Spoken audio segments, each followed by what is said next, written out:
Mental health, emotional health, sexual health, physical health can only be done by choice. You can never leave it to chance. If you know yourself, you'll be able to tell other people I'm not okay.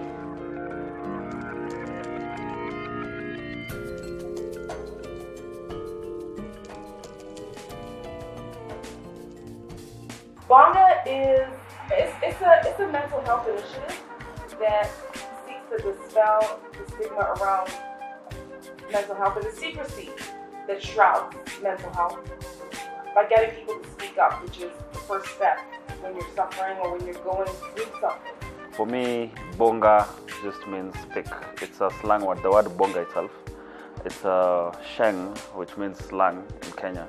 A word that means speak, like say something, talk, and that's exactly what Bonga is about. So it's an online platform that allows you to speak, but this time anonymously, because mental health is a taboo topic in Africa, in Kenya, in the world. So yeah, we're just enabling people or empowering people to be able to talk about their feelings and what they're going through. They go on the platform, speak anonymously, and they'll get almost instant help. I had the digital department at Capital FM, and I used to have one of my department members called Ben. Yeah, Ben was going through depression, serious depression, and of course we didn't understand what was going on, like from our point of view, because he used to miss work every other time. He's very talented. He's a genius, extreme genius, and he used to miss work most of the time. But when he comes, he used to deliver, like over-deliver, like any project you give him, he used to over-deliver. And there's a time he missed work for like 2 months, and we were confused. But you can't let him go because of the genius in him in terms of work. But of course, we were tempted to try and find out what was wrong with him and what he was going through and what made him usually miss work many times. And that was the point where I befriended him, and I was like, like, just tell me. I could tell something was wrong through his tweets, through his Facebook pages and whatever he was posting, but I couldn't point it out.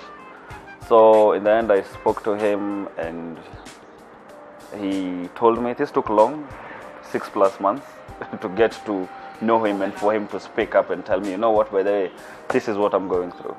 And that was exactly the inspiration of Bonga for me, because immediately he spoke up. We found solutions within the organization in terms of organize for insurance for mental illness, a counseling line in the office. Like, there's an actual counseling line that exists until today. I think the one thing that we have seen is that there's more people talking about what they're struggling with, and there are more people willing to talk about it. And what has been very, very, very interesting, and I'm particular about really, I'm following that path, is the men.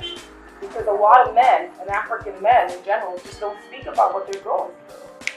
And depression or mental health or mental illness is already a stigma.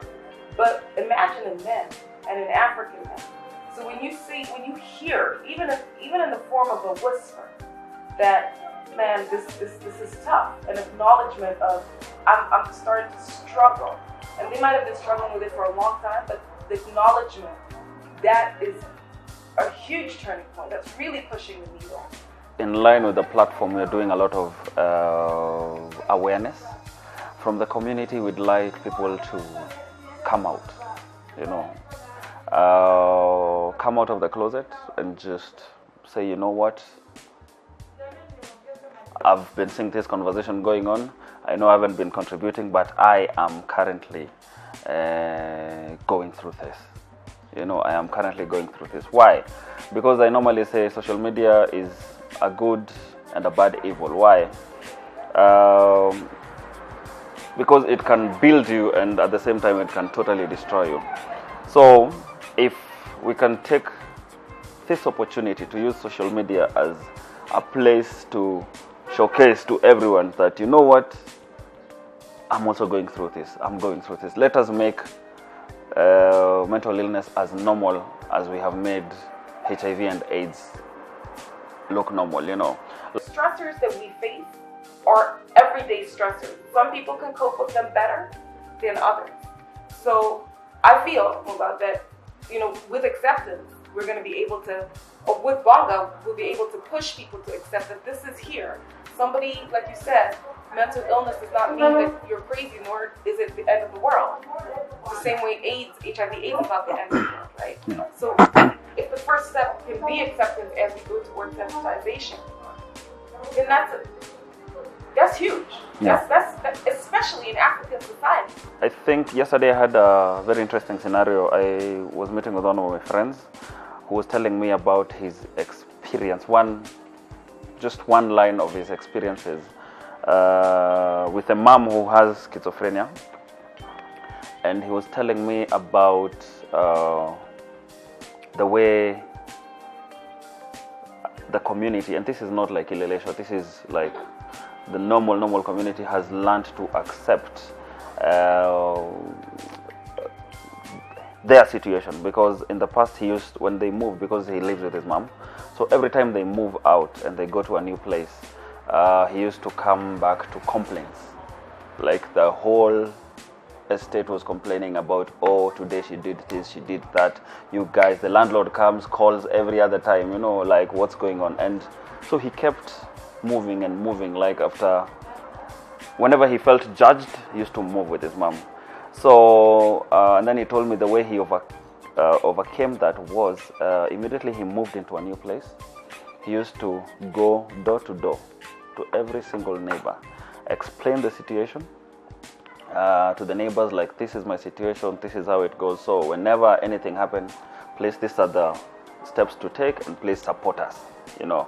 And the other step that he took was, you know, going to the landlord and explain, you know, so one or two neighbors may come to you saying this and this and this, my situation is this and that and that, and please, if they come, please empower them with knowledge and tell them this will happen once in a while and this is how it goes, you know, basically.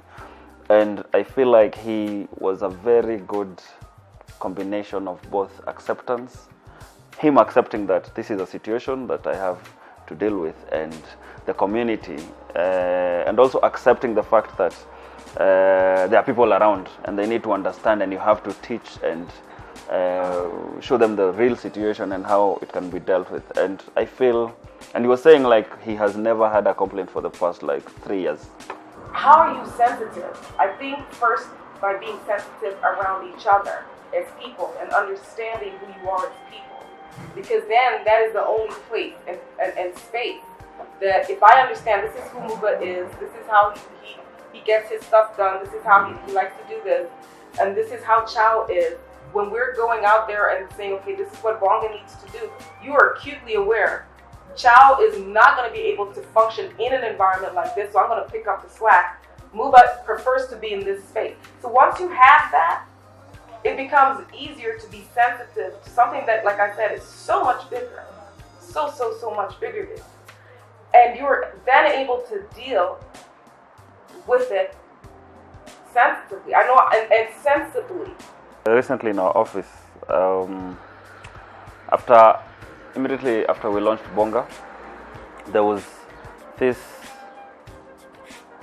like people were coming to us and saying, you know, this guy says they have depression. Do you think it's real? You know, even department head sometimes. You remember? Yeah. Like, okay, they think we are professionals, of which like we are not. But they come and they're like, you know what? This person has missed work for this number of days. And they have just texted me and said they're depressed. So, is that true? Do you think they're depressed? I'm like, you know, this is something that, depression is something clinical.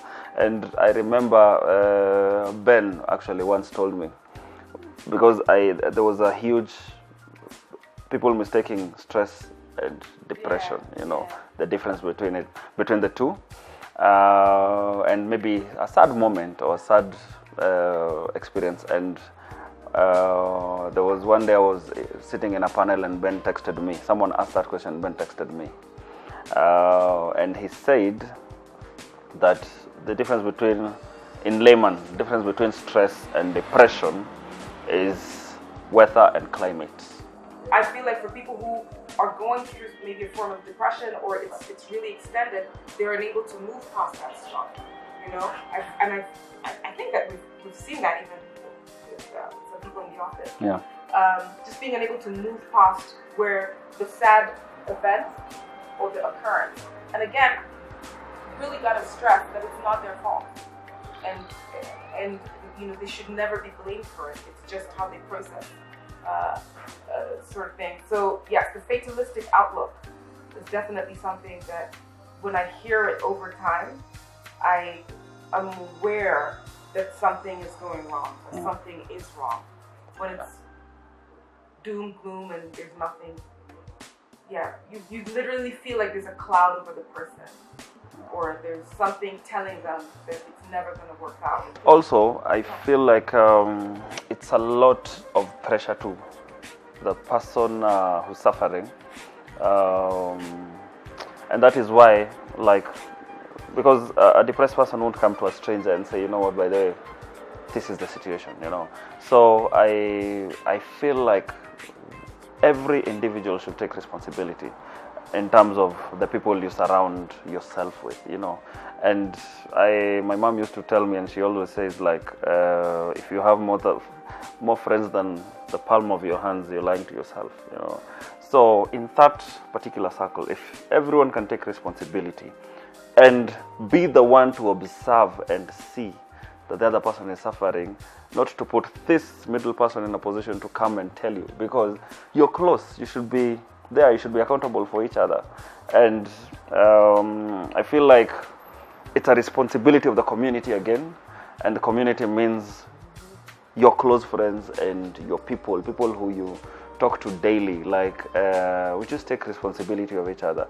Only when I feel stressed or depressed that I wake up and, you know what, let me just do this. I try to make it as routine as possible. And mine is basically football. I do a lot of CrossFit. And the reason these two are very good for me is because at that particular moment, when in that field, while you're doing CrossFit, you cannot think about anything at all. Like, your mind just goes to a place. Like, you just focus on getting that ball from that other person, and for that hour or two, you completely forget about anything. I think we're so connected these days. Our phones. Yeah. We've got phones, we've got many, you know, got our laptops, we've got everything. So we're virtually in each other's spaces and spaces every single moment of the day. So being able to disconnect from that is a source of peace in and of itself, where you don't have to. And I like what you said about, you know, that's why I was asking, do you zone out when you're in CrossFit? Because, you know, that's your mind. You rest your mind, and your mind doesn't have to think about, I have this all the excessive ruminations that seem to go on. Right. Yeah, it is a form of rumination. And just being able to disconnect at that point in time and being away physically makes you be away mentally. So when you do come back, you're like, okay, I have this amount of time to get this done, but I also have this that I'm looking forward to do at the end of the week or at the end of the day, or, you know. So you manage everything better. We have to look after ourselves, but we also have to find a way to look after each other.